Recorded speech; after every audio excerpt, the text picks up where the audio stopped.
Halo semuanya, selamat datang di video tutorial pemrograman mobile cross-platform dengan Ionic dan Angular Framework. Oke, video ini awalnya ditujukan sebagai materi tambahan atau suplemen untuk mata kuliah pemrograman mobile cross-platform yang saya ampu, tapi tidak menutup kemungkinan juga untuk teman-teman yang tidak mengikuti kuliah ini tapi ingin belajar Ionic Framework dengan Angular. Oke, pada video pertama saya akan membahas beberapa topik antara lain proses pembuatan project Ionic, kemudian membuat page, model data dengan interface, dan juga penggunaan service. Ya, jadi ada 4 topik, yaitu membuat project Ionic, kemudian menggunakan page atau membuat page, kemudian membuat model data dengan interface dan penggunaan interface.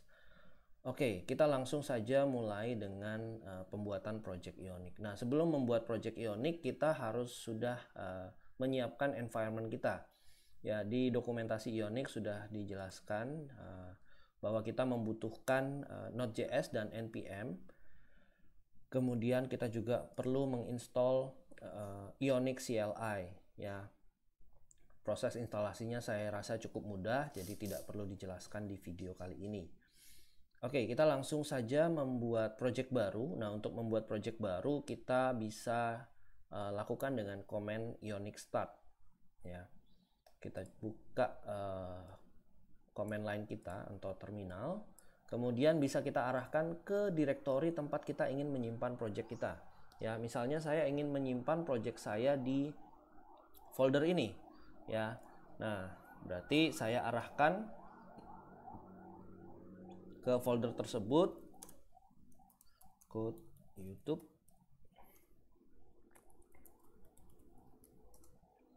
Oke, setelah berada di direktori yang diinginkan, kemudian kita jalankan command Ionic start.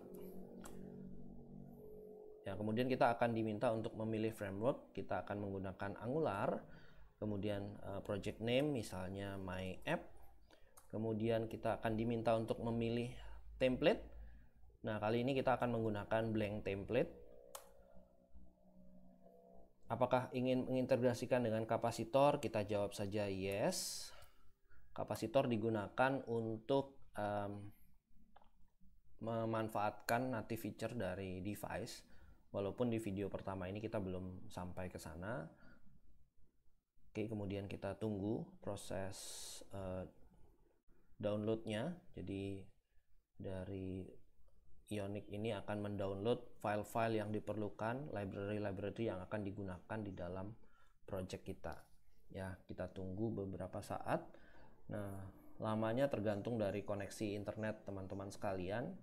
Kalau internetnya cepat, jadi prosesnya juga bisa lebih cepat.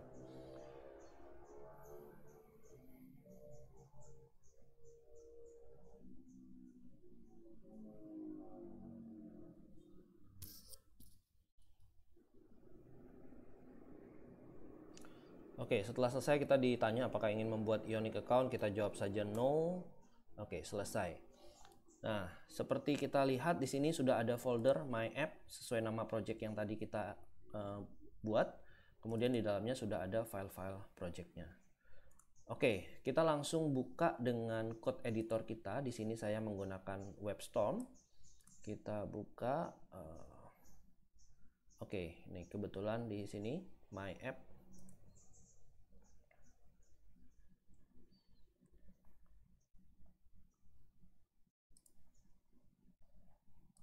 Ya, bisa dilihat ini adalah kumpulan file yang sudah di-download oleh Ionic, ya, untuk project kita.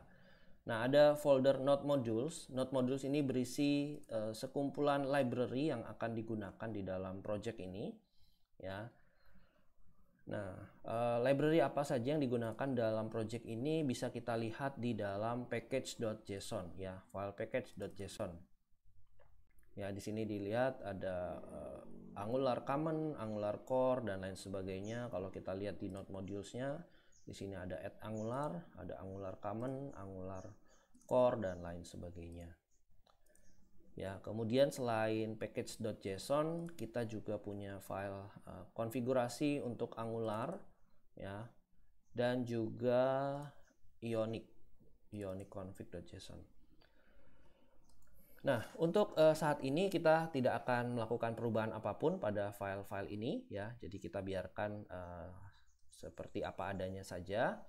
Nah, kemudian kita akan masuk ke folder src, folder main source-nya. Ya, kita akan banyak bermain-main di sini.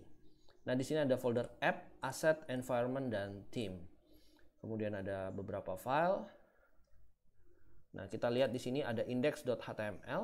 Kalau kita lihat isinya di bagian body hanya satu tag app root.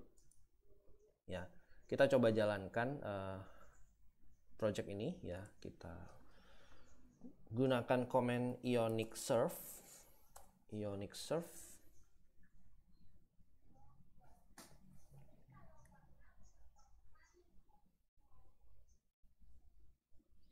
Ya, kita tunggu beberapa saat karena ini akan mengcompile filenya menjadi JavaScript. Ya, nanti kita lihat apa sih yang sebenarnya di-compile. Oke, kita tunggu beberapa saat.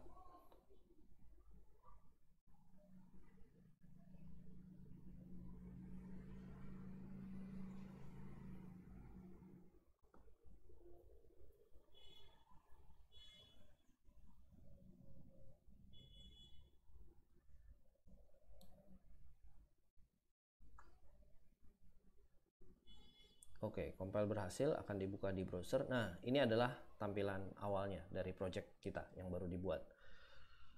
Kalau kita coba view page source, kita lihat di sini app root, ya, sama seperti yang ada di index.html-nya, ya. Nah, yang dilakukan ketika compile adalah Angular ini akan mengcompile semua kode yang ada. Di sini kita akan menggunakan kode TypeScript. Itu semua dikompil menjadi kode JavaScript, ya, menjadi kode JavaScript. Oke, jadi kita akan menulis kode kita bukan dengan JavaScript, tapi kode dengan TypeScript. Dan TypeScript tersebut akan dikompil oleh Angular menjadi kode JavaScript, ya, yang bisa dibaca oleh browser. Oke, nah kemudian di sini ada folder theme, environment, asset. Theme ini nanti ketika kita mau mengubah tampilan aplikasi kita, mengubah theme-nya, kode warna, layout, dan lain sebagainya. Kemudian ada asset untuk meletakkan icon, gambar, dan lain-lain. Dan app. Nah, kita akan fokus ke folder app ini hari ini, ya, di video kali ini. Nah, di folder app ini, di sini ada satu folder home. Ini adalah sebuah page, ya, sebuah page. Jadi setiap folder yang ada di dalam folder app ini merupakan page, ya. Jadi kalau ada satu folder berarti ada satu page home, ya, seperti yang tampil di sini, ya, page home ini. Ya, kalau kita lihat di dalam page home ini juga ada beberapa file, ya. Jadi satu paket dengan ini satu paket page, ya. Ada modul.ts, ya, modul.ts di sini dideklarasikan modul-modul yang digunakan untuk homepage ini. Kemudian ada page.html. Nah, di sini adalah apa yang tampil di aplikasi kita ini dituliskan atau dikode di sini, ya. Segala sesuatu yang tampil ada di sini, ya. Apa yang ada di dalam body di dalam aplikasi kita adanya di sini. Oke, kemudian kita punya page.scss. Ini adalah untuk stylingnya. Kemudian ada page.ts. Nah, ini di sini tempat kita meletakkan kode atau logic dari page yang di page logic dari homepage ini, ya. Logic, data, dan lain sebagainya itu semua diproses di home.page.ts. Oke, kemudian ada home routing modules. Ya, ini nanti sebentar akan kita bahas juga. Ya, ada home routing modules dan di sini juga ada app routing modules. Oke, sekarang kita coba membuat sebuah page dulu, karena page home ini adalah page yang sudah dibuatkan otomatis ketika kita membuat project. Kita coba buat sebuah page kita sendiri. Oke, untuk membuat page kita bisa menggunakan command ionic generate page, ya, ionic generate page, kemudian nama page-nya. Misalnya kita mau membuat page students, misalnya ionic generate page students. Kalau kita lihat, ya, nah di sini akan muncul folder students, ya. Jadi beserta dengan file-file yang tadi, ada modul.ts, page.html, .scss, page.ts, dan students routing module.ts, ya. Nah, selain file-file ini, Ionic secara otomatis juga menambahkan route, ya, rute, path untuk ke page yang baru. Nah, di sini page students, ya. Page students akan meload student page module. Ya, kalau kita buka, kita punya students. Ya, jadi di aplikasi kita punya dua route, ya. Ada home dan students. Selain itu tidak ada, ya, tidak bisa dibuka, ya. Jadi app routing module.ts ini merupakan tempat di mana kita menuliskan semua route atau path atau URL yang akan digunakan di dalam aplikasi kita. Oke, misalnya kita tidak gunakan lagi home-nya, kita hapus saja home-nya. Kemudian ini folder home-nya kita juga hapus. Jangan lupa di sini ada path-nya redirect ke students. Ya, sehingga ketika dibuka localhost /28100 enter, maka akan meredirect ke halaman students, ya. Kita coba, kalau kita jalankan seperti ini, maka akan diredirect ke halaman students. Ya, itu ketika kita membuat page seperti itu, ya. Kita buat page, kemudian path-nya akan otomatis langsung dibuatkan oleh si Ionic-nya. Dan ini bisa kita custom juga sesuai dengan keinginan kita. Misalnya kita maunya bukan student tapi mahasiswa misalnya. Ya, maka berarti redirect-nya harus ke mahasiswa juga. Akan ke students. Oke, kita balik menggunakan students lagi.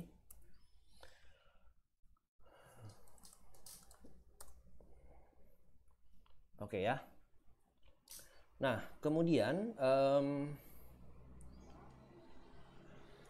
selanjutnya adalah oke, kita coba buka. Di sini ada student page.html. Di sini bisa kita ganti dengan mahasiswa, daftar mahasiswa, ya. Nah, jadi apa yang kita ganti, kita ubah di page.html akan terrefleksi atau tampil di sini, ya, akan tampil di sini, ya. Kita menambahkan ion button misalnya, tombol, akan muncul di sini. Jadi apa yang kita tambahkan akan muncul. Oke. Nah, kita akan fokus di sini. Kemudian ini, seandainya halaman students atau page students ini menampilkan daftar mahasiswa A, mahasiswa B, mahasiswa C, mahasiswa D, mahasiswa E, F, dan seterusnya. Dan setiap mahasiswa tersebut bisa diklik, dan kalau diklik akan membuka halaman baru atau page baru yang berisi informasi lebih detail tentang mahasiswa tersebut yang lebih spesifik, ya. Artinya kita akan punya dua page, ya. Ada page students dan ada page student detail misalnya, ya. Jadi ada dua page. Nah, Bagaimana kita mengorganisasi page di project kita? Ada dua cara ya yang akan saya sampaikan ya. Cara yang pertama, kita bisa membuat semua page kita itu berada di bawah folder app ya. Semuanya kita berada di bawah folder app ini. Yaitu cara yang pertama. Oke, kita coba saja. Misalnya kita buat Ionic generate page student detail. Ionic generate page student detail. Oke, ketika dibuat,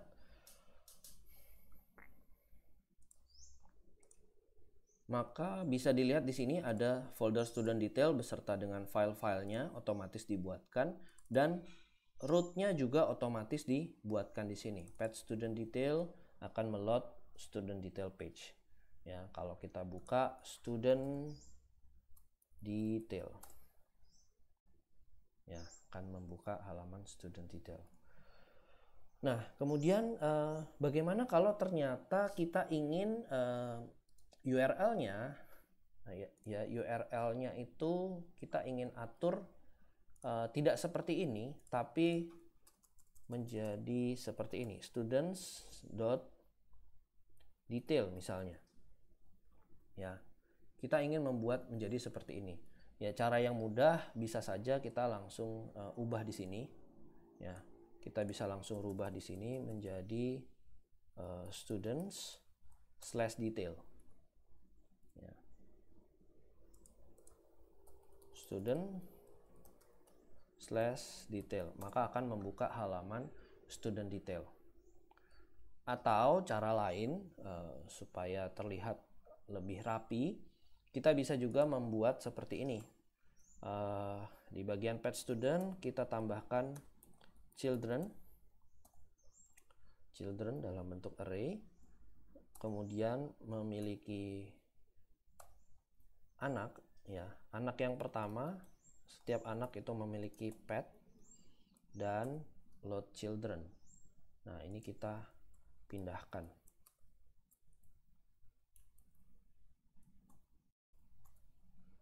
Nah, kemudian untuk yang student detail kita tambahkan lagi, petnya adalah detail. Kemudian load children sini. Nah, ini kita hapus. Ya, menjadi seperti ini. Ya, sehingga ketika kita buka hasilnya sama saja ya. Berarti kita punya pet students, jadi localhost /281/students/kosong ya akan membuka student page. Kemudian localhost /281/student/detail akan membuka halaman student detail page ya. Oke, seperti itu. Ya, itu cara yang pertama, jadi kita bisa letakkan semuanya di bawah folder app ya. Atau cara yang kedua, oke, misalnya selain student detail, selain halaman detail, kita juga memiliki halaman edit student. Ya, student itu bisa diedit datanya. Jadi ada halaman daftar student, daftar mahasiswa, ada daftar detail dari mahasiswa tertentu, dan juga bisa ada halaman edit dari mahasiswa tertentu. Nah, kita bisa buat dengan menambah page di dalam students ya. Jadi ketika kita menjalankan Ionic generate page, kita bisa gunakan pet juga, misalnya students/edit, enter.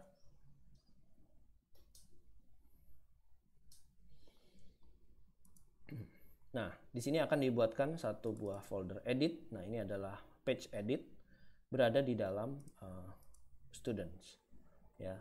Nah, kita lihat perbedaannya adalah di app routing module. Kalau sebelumnya student detail otomatis dibuatkan petnya ya, rootnya, untuk halaman atau page edit itu tidak otomatis dibuatkan di sini ya. Ya, kita lihat ternyata page edit ini root-nya dideklarasikan di students routing module. Ya, di sini ada page root edit.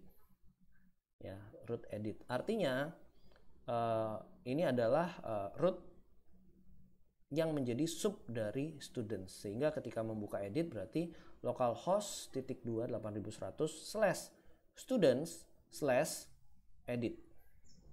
Ya. /students sesuai dengan apa yang dideklarasikan di sini ya.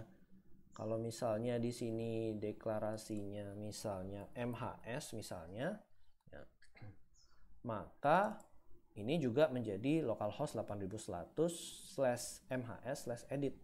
Ya, kita coba ya, 8100/MHS/edit.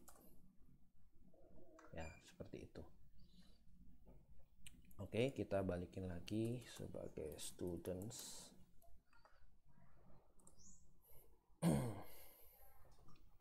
Ya, seperti itu. Nah, kemudian biasanya setiap student itu atau setiap mahasiswa memiliki ID yang unik ya. Dan itu bisa misalnya ketika kita mau mengedit atau membuka detail dari mahasiswa tersebut, kita bedakan berdasarkan URL-nya, berdasarkan root-nya. Nah, kita bisa membuat root yang dynamic ya. Jadi misalnya kita buat edit .2 nim seperti ini. Ya. .2 nim ini menandakan bahwa ini adalah root yang dinamik ya. Yang dinamis. Oke, sehingga misalnya ketika kita mau buka halaman edit, students edit /nimnya 001 misalnya. Bisa juga 002 tergantung dari nimnya. 00 bla bla bla. Ya, seperti itu. Oke,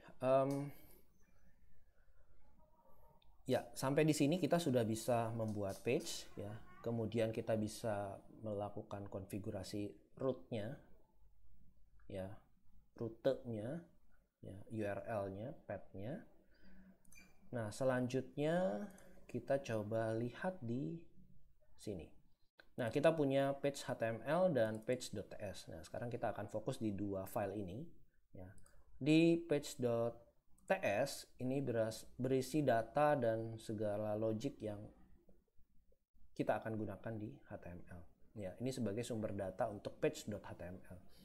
Jadi kalau misalnya di sini kita deklarasikan sebuah variabel, misalnya nama sama dengan John Thor. Nah, ini kita bisa akses dan bisa ditampilkan di sini. Misalnya kita punya ion label, kita isi dengan nama. Kalau kita buka hasilnya, ya, John Thor. Oke, ya. Nah, kemudian selain nama, selain variabel,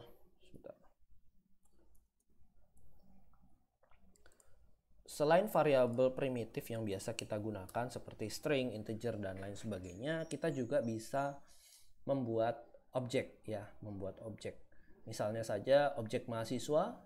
Objek mahasiswa itu memiliki nim, nama, prodi, email, telepon dan lain sebagainya.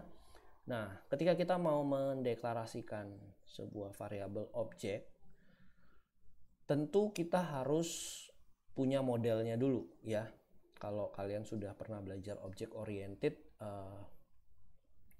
model dari sebuah objek itu bisa kita buat menggunakan kelas atau interface ya.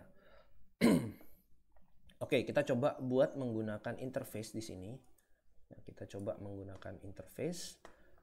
Misalnya ya, untuk membuat interface ya kita buat sebuah file baru ya. Misalnya di halaman students kita buat sebuah file student.model.ts ya. Kita membuat file student.model.ts. Nah, kemudian di dalam file student.model.ts ini kita buat export interface student, ya, student. Nah, biasakan untuk penamaan interface atau penamaan kelas itu menggunakan huruf besar, dan nanti deklarasi objeknya menggunakan huruf kecil, ya. Itu bukan hal yang wajib, tidak harus, tapi itu menjadi best practice, ya, sudah umum. Jadi sehingga kode kita juga mudah untuk di maintain, ya. Oke, misalnya student itu memiliki name-nya kita set sebagai string, kemudian student juga memiliki nama, kita set sebagai string juga. Student juga punya prodi, misalnya kita set sebagai string juga. Kemudian selain prodi, student juga punya email, kita set sebagai string juga. Dan misalnya setiap student bisa memiliki lebih dari satu email, misalnya email kampus dan email pribadi. Nah, kita bisa menggunakan array. Kemudian student juga bisa memiliki handphone, nomor telepon, misalnya lebih dari satu juga, ya bisa kita gunakan array. Ya, misalnya seperti ini model datanya. Jadi setiap kali kita membuat student berarti memiliki name, nama, prodi, email, dan telepon. Oke, nah, Nah, sekarang kita coba buat datanya. Misalnya di sini kita buat student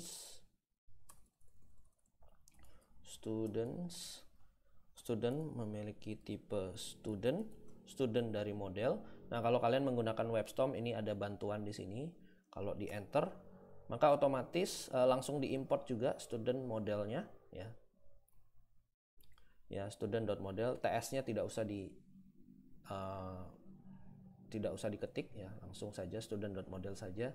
Student, kemudian misalnya kita memiliki, ini adalah tipenya array, jadi kita punya lebih dari satu student.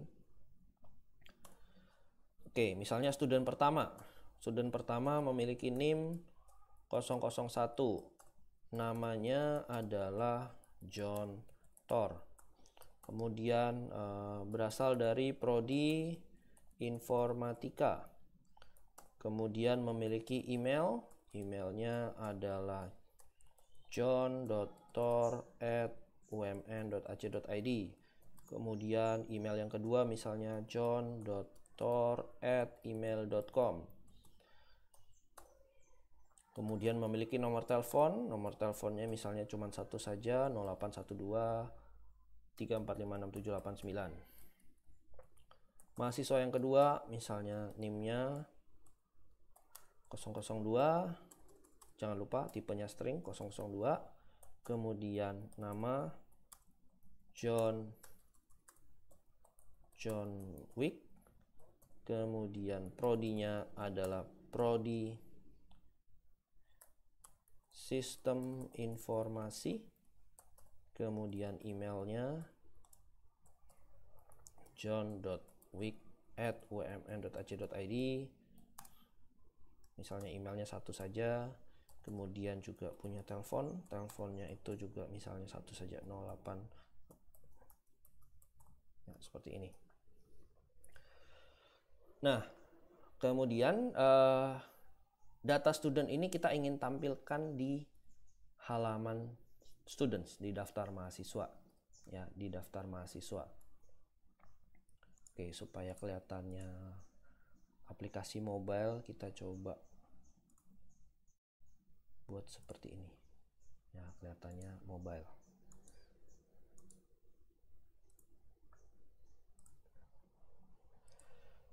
Oke, ya, daftar mahasiswa masih kosong sekarang. Oke, sekarang kita tambahkan di sini. Misalnya kita buat sebuah list, kita punya ion list, kemudian di dalam ion list itu kita tambahkan sebuah ion item. Kemudian di dalam ion item itu kita punya ion avatar misalnya. Di dalam ion avatar ada ion image. Kemudian selain avatar kita punya ion label, ya. Oke, Ion Lab. Nah, ya strukturnya seperti ini. Nah, kemudian di sini kita memiliki dua mahasiswa ya, dua students. Berarti kita harus melakukan looping ya kan. Nah, kita akan melakukan looping menggunakan caranya Angular ya, menggunakan atribut ng4 let student of students ya. Studentsnya ini berasal dari students yang di sini ya. Nah, sedangkan student yang ini bebas ya. Misalnya kita pakai MHS ya, boleh juga. Let MHS of students, kemudian di dalam ion image-nya kita tambahkan source src. Source-nya berarti MHS dot mahasiswa kita harusnya punya foto juga. Berarti di modelnya kita tambahin sebuah foto, misalnya nih. Foto. Biar menarik ya, ada gambarnya. Foto tipenya string juga. Foto tipenya string, kemudian di dalam page.ts-nya berarti kita harus tambahkan juga foto. Di sini juga ada foto. Oke, untuk foto misalnya kita ambil dari internet saja, misalnya John Wick, fotonya John Wick. Kita ambil fotonya John Wick.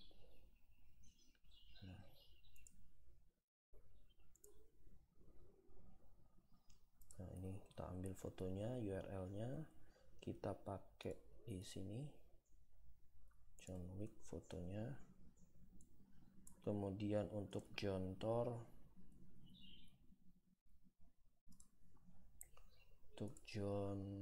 kita pakai fotonya Batman.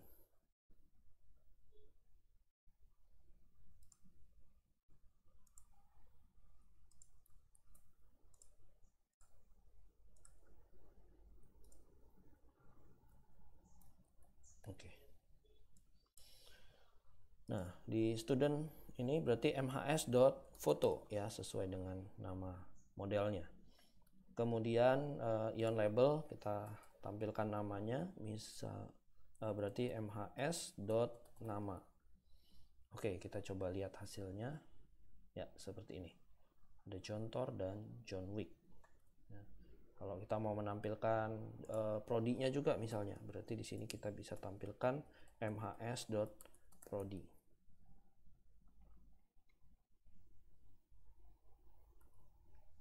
Ya, seperti itu. Oke, nah kemudian ya sudah tampil ya. Jadi kita sudah bisa membuat page ya. Kemudian kita atur routingnya. Kemudian kita bisa menampilkan data yang berasal dari page.ts. Nah, permasalahannya sekarang adalah di sini ada proses binding ya, data binding. Nah, ini kalian bisa baca-baca kembali dokumentasi dari Angular. Di sini ada binding syntax ya, angular.io/guide/binding syntax. Ya, di sini ada bagaimana cara kita melakukan binding data. Ya. Oke, lanjut kembali. Nah, sekarang kalau tadi misalnya setiap mahasiswa ini bisa diklik ya. Ketika diklik akan membuka page baru lagi ya, ke page detail misalnya. Ya, ke page detail atau page edit misalnya. Nah,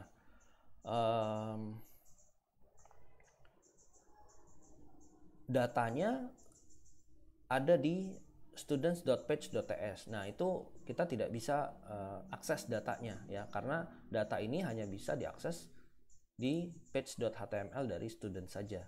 Gimana kalau dari student edit atau dari student detail mau mengakses? Nah, untuk itu kita perlu membuat sebuah service ya, suatu service sebagai wadah untuk sharing informasi atau sharing data ya. sebagai wadah untuk sharing informasi atau sharing data. Oke, bagaimana membuat service? Oke, misalnya untuk membuat service kita bisa gunakan comment ya.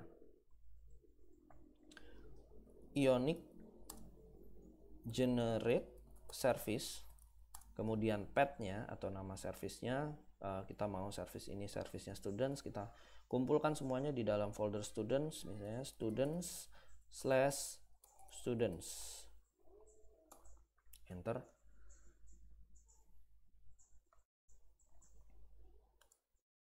Ya, nah maka akan dibuatkan sebuah file baru students.service.ts. Nah, di students.service.ts ini kita bisa memindahkan ya data yang ini, data yang sebelumnya di page.ts. Kita pindahkan, saya cut paste ke sini. Ya, nah seperti yang sudah kalian ketahui harusnya ya, dalam konsep object oriented akan lebih baik kalau properti atau data itu bersifat private ya. Jadi best practice-nya adalah seperti itu. Jadi kita set sebagai private di sini untuk students-nya, dan untuk mengaksesnya kita akan menggunakan method. Ya, berarti di sini kita bikin sebuah method, misalnya get all students untuk mendapatkan semua students. Ya. Untuk mendapatkan semua students. Nah, untuk mendapatkan semua student kita return this dot students ya, this dot students. Nah, kita gunakan spread syntax seperti ini. Kalau kalian belum tahu apa itu spread syntax seperti ini intinya atau sederhananya adalah mengcopy semua konten dari array ini menjadi sebuah array baru, dan array baru itu yang di return. Ya. Nah, itu bisa dibaca-baca juga di websitenya Mozilla. Di sini ada spread syntax. Ya, nanti akan saya sertakan juga di deskripsi video supaya bisa dibaca-baca ya. Di sini bisa dilihat untuk array. Nah, ini array, kita punya array 1 2 3, kemudian kita deklarasi array kedua sama dengan spread syntax seperti ini. Array pertama berarti ini adalah array kedua adalah hasil kopian dari array yang pertama.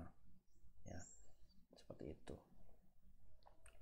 Oke, balik lagi ke sini. Nah, kemudian kita sudah buat service-nya. Kemudian bagaimana mengakses service ini dari page.ts ya. Nah, di sini kita buat sebuah variabel baru students yang tipenya adalah student juga, tip array tapi kosong ya, masih kosong.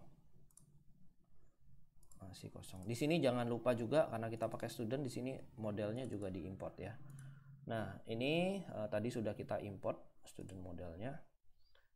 Nah, kemudian service ini kita inject ke dalam page.ts ini, ke dalam constructor. Jadi di constructor ini kita buat private student service student service. Nah, otomatis ada helpernya, bisa kita enter, otomatis akan mengimport student service. Dan di ng on init-nya ketika page-nya baru di load, kita isi variabel students ini dengan data yang berasal dari student service. Jadi this dot students sama dengan this dot student service dot get all students. Ya, ini bebas namanya ya. Jadi ini supaya lebih mudah aja untuk kedepannya, supaya nggak bingung, dinamakan student service. Kalau misalnya mau diganti, misalnya singkat SS begini juga bisa. Ya, berarti yang di sini juga harus diganti SS seperti ini. Ya, get all students. Nah, sehingga students ini isinya ya sama, hasilnya sama. Kita nggak melakukan perubahan apapun yang di student HTML ya. Kita coba lihat hasilnya. Oke, ada sedikit error. Kita lihat kenapa errornya. Oke, nah kadang-kadang ada sedikit permasalahan yang solusinya cukup simple, yaitu dengan di restart Ionic Serve-nya. Kita jalankan kembali Ionic Serve.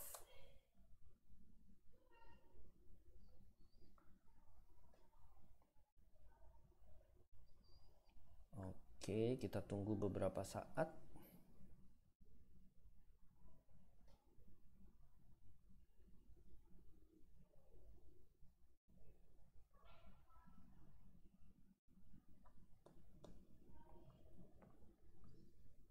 Oke, ya. Sudah muncul seperti ini.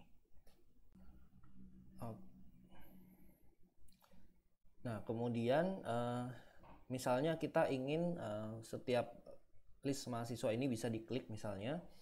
Ketika kita klik misalnya akan membuka halaman edit mahasiswa misalnya, edit student. Nah, kita bisa tambahkan router link ya. Kemudian kita gunakan array karena dia dynamic. Misalnya edit slash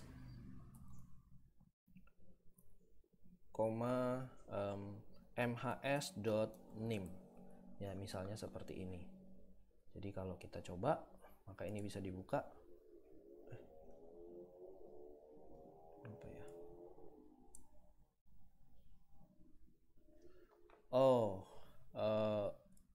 Salah. Ini tidak ada titik, berarti di sini kita tidak pakai titik ya. Seperti ini. Kita coba kembali. Kalau kita klik, nah akan buka halaman edit. Nah, edit slash 001, kemudian edit slash 002 sesuai dengan NIM-nya. Ya, jadi coba halaman edit mahasiswanya.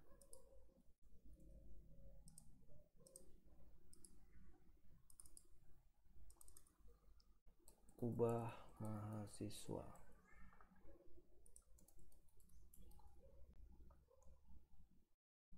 Nah, ketika kita klik edit, nah ya seperti itu. Baiklah, sampai di sini materi untuk video kali ini ya. Video selanjutnya kita akan membahas bagaimana menampilkan data mahasiswa di halaman yang berbeda. Oke, terima kasih.